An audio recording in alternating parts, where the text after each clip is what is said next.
How did the Dust Bowl impact ordinary Americans? Imagine living through a time when the sky turns dark not because of nightfall but because of massive dust storms that sweep across the land. During the 1930s, this was the reality for many Americans in the Great Plains. The Dust Bowl was a series of severe dust storms caused by a combination of drought and poor farming practices. Farmers had removed native grasses that held the soil in place, making the land vulnerable to erosion. When drought hit, the dry soil turned to dust and was picked up by the wind, creating huge storms that could last 4 hours. These storms could be over a mile wide and reach heights of up to 10,000 feet. For ordinary Americans, especially farmers, this was a disaster. Crops failed because the soil was blown away, so farmers could not grow enough food or feed their animals. Many farmers lost their farms because they could not pay their mortgages or debts. Without crops or livestock, families faced hunger and poverty. Thousands of families could no longer stay on their land and had to leave.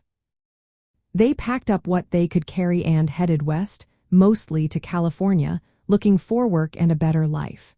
These migrants were often called Okies, a term that started with people from Oklahoma but was used for many others from the plains. The Dust Bowl made the Great Depression even worse. More people lost their homes, and unemployment grew. Over 500,000 people lost their houses, and more than 3 million moved out of the Plains states during that decade. Those who stayed behind often suffered from health problems like dust pneumonia, which was caused by inhaling dust particles into the lungs. Despite these hardships, many Americans showed resilience. They kept their spirits up with humor, pride, and hope for better days. The disaster also taught a lesson about farming and land use.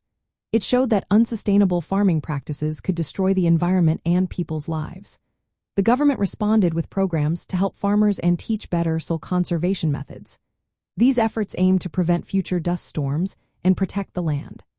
After the Dust Bowl ended in the late 1930s, some harmful farming habits returned, but the experience changed how Americans viewed land and farming. Understanding how the Dust Bowl affected ordinary Americans helps us see how environmental issues can directly impact people's lives, economies, and migration patterns. It shows that when nature turns against us, it can cause widespread hardship but also inspire changes in how we care for our land.